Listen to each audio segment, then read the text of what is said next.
No Man's Sky is unrecognizable in 2022 by ForceGaming. Go and like and subscribe. Let's check this out.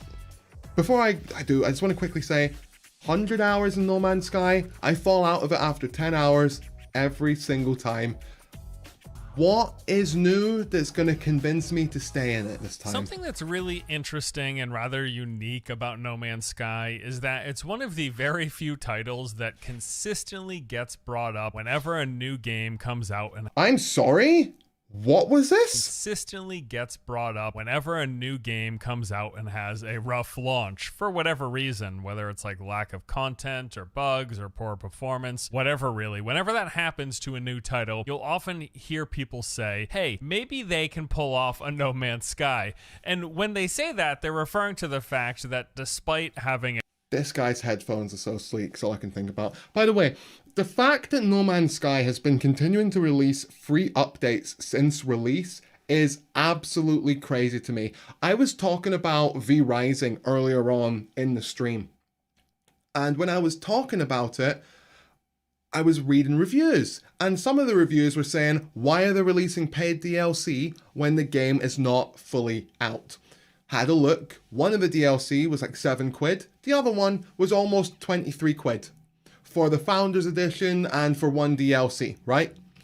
And I thought, well, hold on a second, that can't be right. I eventually found out that V Rising has sold 2.5 million copies, which means that minimum, after Steam has taken its 30% cut, and then whatever the publisher takes, we're not calculating that, but after Steam's take, V Rising has made £26 million.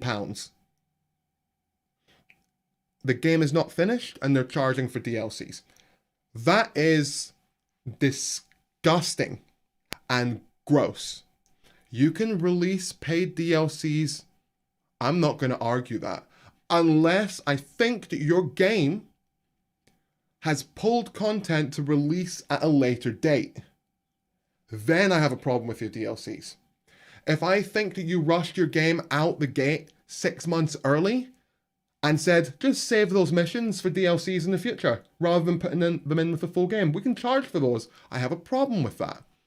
But if your game was done, and then you release more DLC later, that's fine. But if your game is not finished, if it's still in early access, if it still doesn't have an end, if its skill system is still minimal, if your servers only allow 40 people, this is all V Rising stuff, and you're going to charge for DLC?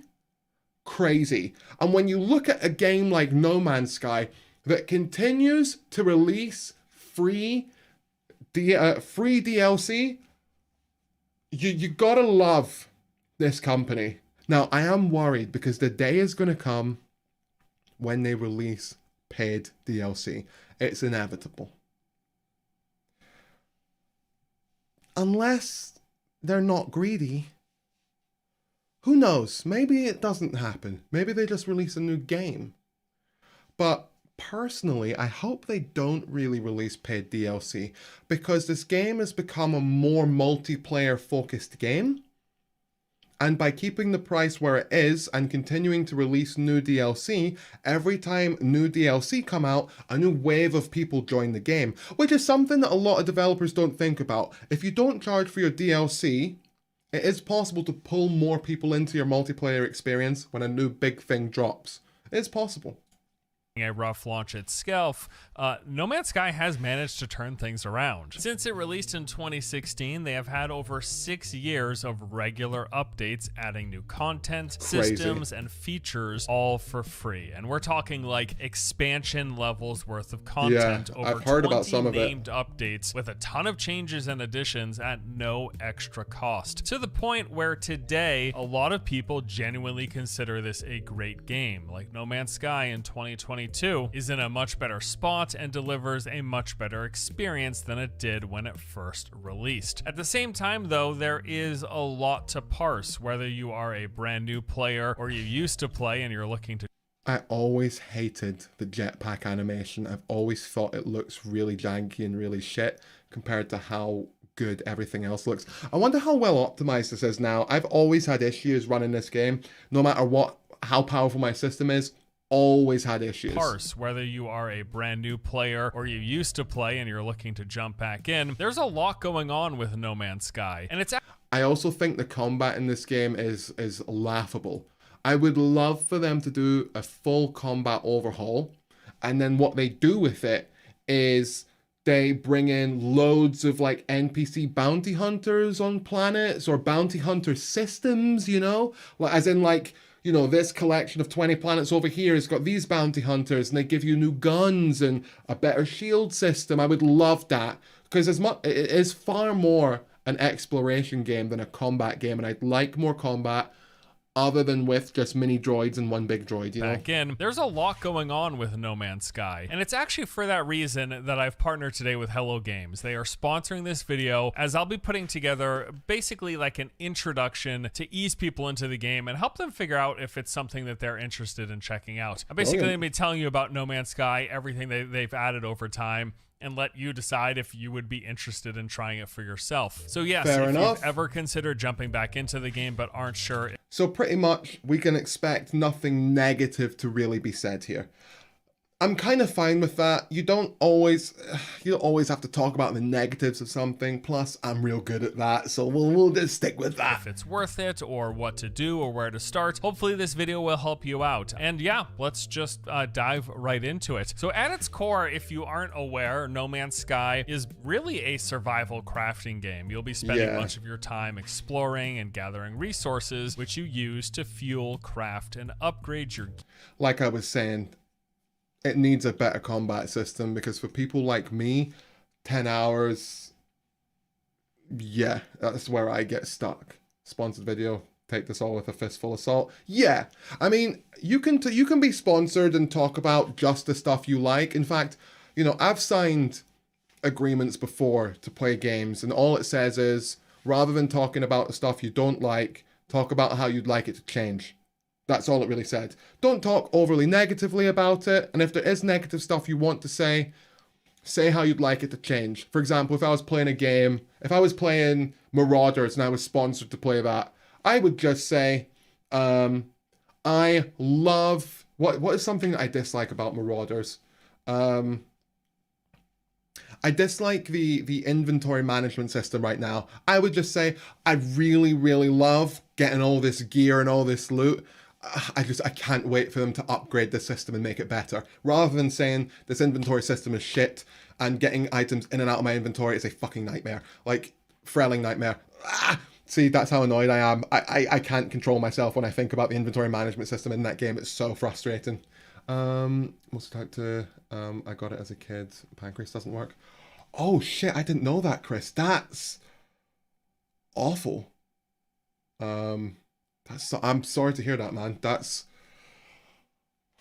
You hear shit like that and you go, oh, I need to remember how lucky I am that I'm healthy. You know? I take it for granted a lot.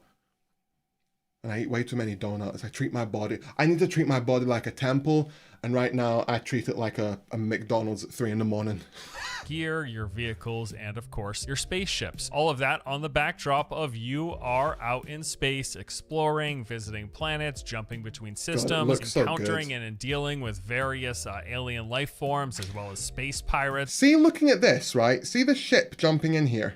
This here. Planets jumping. Have you heard that the new game, what's it called? The new game from Bethesda that's coming out. My brain keeps going Star Citizen, but I'm not talking about that garbage tier game. That garbage tier multi-level scam that everyone that's paid for it is so mental for. I can't remember what it's called, the new game from Bethesda, but apparently that game is not going to have planet to space flight. It's a loading screen. I have to wonder, how is it possible that this game that's 6 years old can do planet to space flight, but the brand new game from Bethesda can't? And it's going to be a loading screen. Bethesda are so lazy. between systems, encountering and dealing with various alien life forms, as well as space pirates, and of course also following a story. This was one thing that always really annoyed me about No Man's Sky. See these things, right? These are areas you can go to learn like a part of a language, or you can get this. Starfield, thank you, Chris. Yes, that's what I was talking about, Starfield. It's going to have no planet to space transition. It's just going to be a loading screen, which is so stupid. I want to take off the planet and fly into space. I want to fly down to the planet. If I can walk over 1,000 different worlds, which is what the developers of Starfield have said, I want to be able to land anywhere I want on 1,000 worlds. I don't want a loading screen. That's not what I want. But yeah, back to No Man's Sky. These points of interest, right? The thing that I really didn't like about No Man's Sky in the beginning, I don't know what it's like now, I'm going to assume it's the same, is that you could stay on one planet and find every single point of interest you need in order to get every single part of a language, every single bit of gear, everything. You do not have to leave the planet you're on ever. I really didn't like that. It ruined the immersion for me because it just made everything feel like it was all spawned in the second you needed it, rather than already being there. You know what I mean? Starfield, isn't that just an orange cat? I don't get the joke. Story. Now, when you begin your very first playthrough, you do spawn in on a random planet somewhere out in the universe, and you have broken equipment and a crashed nearby ship. And then the game guides you towards seeking. I have seen this crash ship so many times because I'm a hardcore No Man's Sky immersion player, which means that when I die, I reset the entire game and start a new save. That's the way I like to play it. That's more fun for me. Seeking out the resources necessary to repair your ship and to build up the basic tools needed to begin your journey. The start is all pretty straightforward, as the game's revamped tutorial kind of walks you through every step. And then after repairing your ship, you're able to take off, leaving the planet and setting out into space for the first time. From there, the game guides you through some more of the basics. You get an introduction to base building, to space stations, and then you are given the items needed to repair your hyperdrive, which enables warp speed jumps between neighboring systems. And it's here, after a few more steps in the main quest line, where the game really opens up. But it's also where people kind of start to feel lost. As mentioned earlier, after all of these years and all of this time, things have changed quite a bit. And so now what I want to do is take you through some of the highlights of every major No Man's Sky update, touching on what it brought to the game, because it is... I'm sorry? Did they add sandworms to this? Some of the highlights, because I remember this in the original trailer. Update, touching on what it brought to the game, because it is really this variation that has added so much depth, and this will give you an idea of what's in the game. And then if you think any of it's cool, maybe that's just what you go towards. That's what you work on. Just doing, basically. So the very first update was Foundation, and this introduced base building to the game, letting you claim your very own base that was abandoned on any planet, and you had the ability to expand and... Whoa, you can claim bases now? Letting you claim your very own base that was abandoned on any planet, and you had the ability to expand and customize these. They also added a farming system where you could grow and harvest crops. They introduced freighters, which are these bases of operation out in space. They're not only massive ships that act as like extra storage and other means of travel, but they also allow you to send out followers on various missions for rewards. I heard about that. And they introduced 2 additional game modes: creative mode if you're looking for no challenge, just to explore and build, and survival mode if you want more of a challenge with more hazards, a smaller inventory, and increased costs. The second update, Pathfinder, brought a total visual overhaul: textures, lighting, post-processing, other effects. This was actually the first of many visual passes the game would get. They also added ship specializations and classes, so there's different types of ships that are stronger and weaker at all sorts of things. There are new vehicles called Exocraft. These provide extra storage and then a better means of traveling while on a planet. They also added multi-tool specialization and classes, as well as various modes, and they introduced permadeath mode, which is kind of like survival, but you only have one life. I really like the idea of playing permadeath, but I always have 2 issues with permadeath modes in games that are always done wrong, right? One, the permadeath in this game gives you the same risk as survival mode, meaning you've got limited resources, increased hazards, and the enemies are stronger and more aggressive. I don't want everything to be harder. I just want to be permanently dead when I die. I just want normal permadeath. I don't know why you'd want survival permadeath. That's incredibly difficult. Also, hear me out. Hear me out. I think that permadeath should not immediately wipe your save. I think permadeath should instead come up and say, you are now permanently dead. Unless something went wrong, then this was a vision of the future. Meaning like a little immersion thing, right? So if the game bugs out and that's how you die, you don't lose everything. So that's why I play normal mode and then just wipe my save if I die to a bug. If I died normally. If I die to a bug, I can reload and just mentally just go, I just saw a vision of the future and this is how I die over here. It doesn't make any, whoa, I just woke up. Wow, that's what I do. I have to go through that process. You know? Mode, which is kind of like survival, but you only have one life. The Atlas Rises update introduced an entire new storyline. It's actually about 30 hours worth of story content. They added additional worlds and increased the variety of planetary biomes and added exotic planets as you get closer to the galactic core. They also introduced crashed freighters. This is just kind of another thing that you can see on planets. You'll find these all over the place. They can be scavenged for resources, and they added a mission system. These are basically your side quest. They have tasks for you to complete for rewards and standing. Then there was No Man's Sky Next. This is a huge one where they added full-on multiplayer. Yes, No Man's Sky has actual real multiplayer. You can do just about everything with your friends. They also introduced weekly. See, now he says there's multiplayer, but does that mean that I could be running about and run into someone on the same planet, or do we need to load into the same instance? Because I think we need to actually load into the same instance together and that we can both be in the same place in the same planet. I think that's how it works, but I'm not sure. You take immersion to a new level. I do. That's how I really enjoy games. Like, I don't find it, like, there's there's multiple types of players, but the two main ones that I know of are, you've got your Dark Souls and you've got your immersion, right? And your Dark Souls type players, you can be a Dark Souls type player and just play God of War, right? And you can die and die and die and die, beat a boss, and you feel gratification. You feel, yes, I beat the boss, I did it, and you can continue playing the game. And that can be in a game as easy as Assassin's Creed, number one, as difficult as Dark Souls, middle ground God of War. Doesn't matter what it is, you feel satisfaction when you beat a boss. Whereas for me, I don't feel that at all. I get no satisfaction from beating a boss. In fact, if your boss is designed poorly, I'm just annoyed more than anything else, because everyone else in the game, I can shoot in the face and they die. Why does this boss take 10 bullets to the head? This doesn't make sense to me. I'm thinking of a game like Deus Ex, or a game like, or Cyberpunk or whatever. And